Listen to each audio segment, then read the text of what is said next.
সমান করি। তাই তো আমি তোমাদেরকে সাধক দেখতে চাই,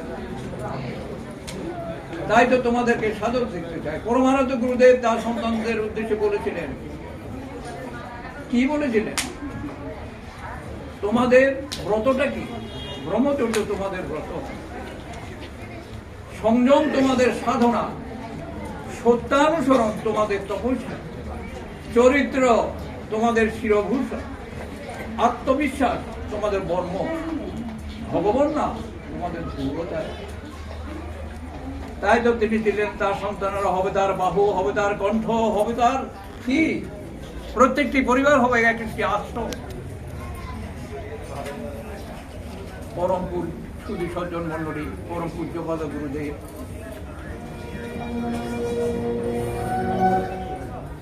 পরম পূজ্যপাদ গুরুদেব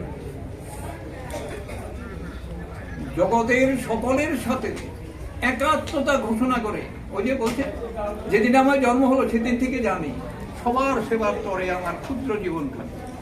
আর তার সন্তানেরা কি বলবে? তার সন্তানেরা কি পজিশনে থাকবে? তাই তো তিনি জগৎবাসীকে জানাচ্ছেন, একলা আমি মুক্ত হতে চাই না প্রাণনাথ, আমায় তুমি যুক্ত করো বিশ্বজনার সাথে। ধর্ম কাকে বলে? শুনে রাখো, ধর্ম কাকে বলে? যাহা করলে মানুষকে মানুষের নিকট করে, আপন করে, তাই কিন্তু ধর্ম। আমি কাউকে অবহেলা করবো না, কাউকে প্রতিষ্ঠাচ্যুত করবো না, কাউকে উপেক্ষা করবো না, সকলকে আত্মীয়তার বন্ধনে রচিয়া দেবো। এই অত্যন্ত করুণা করে কথাগুলো বলেছেন। জগতের মাঝে কেউ নাই মোর পর, সবার হৃদয় আঁকড়ি ধরিব, আসুক না যত ঝড়, সবারে লইয়া গগনের তলে বাঁধিব আমার ঘর, সবার নয়নে দেখিব আমার প্রভুর নয়ন ভাতি। কেমন দেখা যাচ্ছে? শত শত পদ্ম একসাথে এই আশ্রমে যেন প্রস্ফুটিত হয়ে সেই দৃশ্য আমি একা অবলোকন করছি। আমার কাছে এরকমই মনে হচ্ছে। অসাম্প্রদায়িকতাদের ধর্মের অন্যতম মৌলিক বিষয়, তার তিনি এই বাণী এবং সঙ্গীতের মধ্যে আমরা খুঁজে পাই। তাই যে অসাম্প্রদায়িক চেতনা সম্পৃক্ত অখণ্ড দর্শন তিনি অত্যন্ত করুণা করে আমাদের প্রদান করেছেন। বিনিময়ে আপনারা এদিকে শুনুন, লাগবে না ওটা, বিনিময়ে শুধু ধন সম্পত্তি কিছু চাননি। এমনকি গুরুদক্ষিণা সম্পর্কে তিনি এভাবে বলেছেন, কিভাবে আমরা আমাদের গুরুদক্ষিণা আমরা পরিশোধ করবো? জানা আছে বিষয়টা? দীক্ষা নিয়েছ, গুরুদক্ষিণা দাও নাই, আজ থেকে দিবার জন্য কঠোর তপা এবং কঠোর কর্ম, কঠোর তপস্যা করতে বলেছেন এবং কঠোর কর্ম করতে বলেছেন। কি সেই কর্ম? জীবিকা অর্জনের কর্ম। প্রত্যেকটা লোক বেঁচে থাকতে হলে জীবিত থাকা সে অন্ন অর্জনের জন্য সেই কর্ম। আমার কর্মটা এমন ভাবে সাজাবো যাতে অন্যের জীবিকা অর্জনের জন্য ব্যাঘাত সৃষ্টি না হয়, সেদিকে লক্ষ্য রেখে আমার জীবিকা অর্জনের জন্য আমার কর্মটাকে সাজাবো। আর বলেছেন কঠোর তপস্যা করার জন্য। অনেক কথা বলার সুযোগ নেই। কঠোর তপস্যা করতে বলেছেন। কঠোর তপস্যা আপনি সংকল্প বলতেছি, প্রত্যহ 4 বেলা ব্যক্তিগত উপাসনা করবো। এটা কিন্তু করতে হবে সর্বানন্দ সন্তানদের।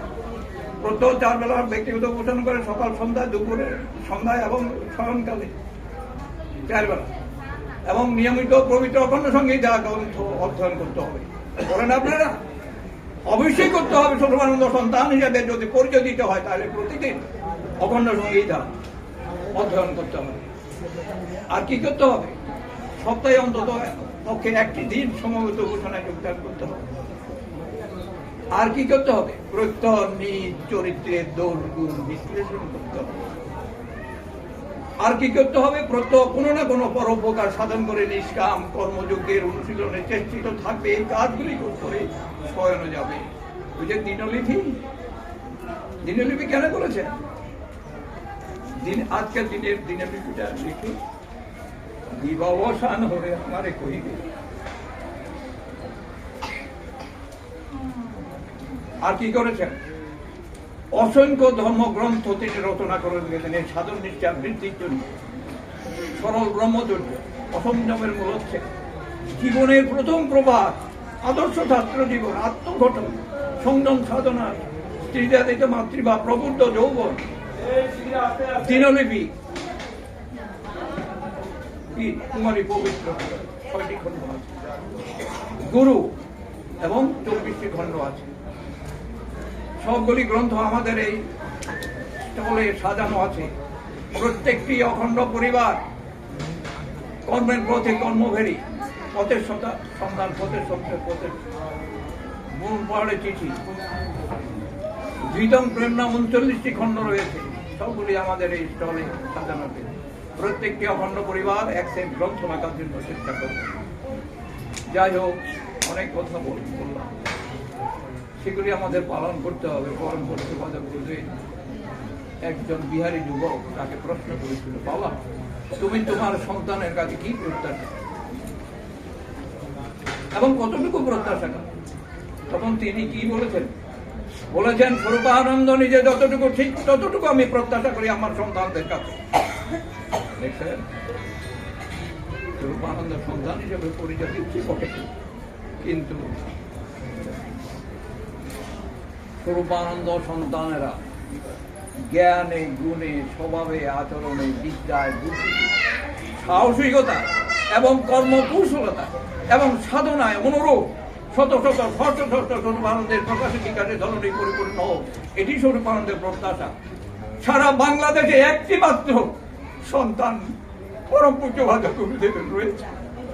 দ্বিতীয় সন্তানটি বাবা আমাকে দেখান তো, দ্বিতীয় সন্তানটি কে হবে? দাদার সারা জীবন আজ 50 বছর এই রহিমপুর আশ্রমের জন্য খেটে যাচ্ছে, কিন্তু আরেকটি সন্তান পাচ্ছে না। যে রহিমপুর আশ্রমে আরো বেশি কলবল বৃদ্ধির জন্য এবং অনেক কাজকর্ম বেড়ে গেছে। কই আমরা তো কেউ দিতে পারছি না। কেন পাচ্ছি না? আরেকটা কথা বলে আমার কথা শেষ করব। প্রাচীনকালে গুরুগৃহ ছিল, সেই গুরুগৃহে বিদ্যার্থীদেরকে যারা বিদ্যা অর্জন করে দিত, সেই গুরুগৃহে সর্বপ্রথম তাদেরকে যেই বিদ্যাটা শেখানো হতো তা হলো পিতৃদেব ভব, মাতৃদেব ভব। পিতাকে দেবতা জ্ঞান করো, মাতাকে দেবতা জ্ঞান করো। আর আমার পরম পূজ্যপাদ গুরুদেব অত্যন্ত করুণা করে আমাদেরকে বলেছেন, পিতাকে দেবতা জ্ঞানে পূজা দ্বারা প্রসন্ন করো, মাতাকে দেবতা জ্ঞানে ভক্তি দ্বারা আপন করো। পিতা মাতাকে সেবা করা শিখলে সে শিক্ষায় জগৎ কল্যাণের ক্রমশ কাজে আসবে। পিতার সেবায় হলো, মাতার সেবায় পরলোক চিত্ত। পিতার সেবায়, পিতার আশীর্বাদে শরীর সমক্ষম, মাতার আশীর্বাদে মন সমক্ষম হইয়া থাকে। দেখেন আমাদের শ্রীরাম, ওই যে রামায়ণের মধ্যে রাম যখন 14 বছর বনবাস শেষ করে যখন গৃহে ফিরলেন, সর্বপ্রথম কি করেছে জানেন? সর্বপ্রথম এই জন্মভূমিতে প্রণাম করেছে। জননীর জন্মভূমিটা স্বর্গাদবি করিয়েছি। জন্মভূমি, এই জন্ম মাতাকে কত ঊর্ধ্বে রেখেছেন এবং যার কারণে 14 বছর বনবাস করেছেন তাকে এসে প্রণাম করেছে। এটা কি বুঝেছে? যখন হারিয়ে গেল, সীতা যখন হারিয়ে গেল, তারা পথে খুঁজতেছে, পথের মাঝে কানের কুন্তল পেয়েছে। রাম লক্ষণকে দেখাচ্ছে, লক্ষণ দেখো তো এটা তোমার বৌঠানের কুন্তল কিনা। লক্ষণ কি উত্তর দিয়েছে? দাদা আমি তো বৌঠানের কুন্তল চিনি না, আমি পায়ের নপুর চিনি। অর্থ কি? মাতৃবাদ পর দ্বারেশু পর দ্রব্যেশু রষ্টপদ পশুতিত পণ্ডিত ব্যক্তি। সমাজে পণ্ডিত ব্যক্তি কে? যিনি অন্যের স্ত্রীকে মায়ের মতো জ্ঞান করবে, অন্যের সম্পদকে মাটির চাকার মতো মনে করবে, তিনি সমাজের পণ্ডিত ব্যক্তি। পরমারাধ্য গুরুদেব অত্যন্ত করুণা করে এমন একটি সম্পদ আমাদের দিয়ে গেছে। সেই সম্পদ আমরা যদি চর্চার মধ্যে না রাখি তাহলে তো আমাদের মহাপ্রস্থানটি হবে না। মহাপ্রস্থানটি হতে হলে কি করতে হবে? যে মহানাম দিয়েছেন প্রত্যহ সাথে প্রশ্বাসে এই মহানাম চলতে থাকবে। শেষ নিঃশ্বাস ত্যাগের সময় যদি এই মহানাম শেষ নিঃশ্বাসের সাথে যুক্ত করে যদি আমি প্রস্থান করতে পারি, অ্যাবসলিউট ডিপার্চার। এই জন্য বলছে, live a god life more, know yourself always in him and himself always in you, let not a single breath pass unfinished. একটা সার্ভিসের জন্য বৃথা না যায়। তাই তো শ্রীমদ ভগবত গীতায় পরম ভগবান বলেছেন,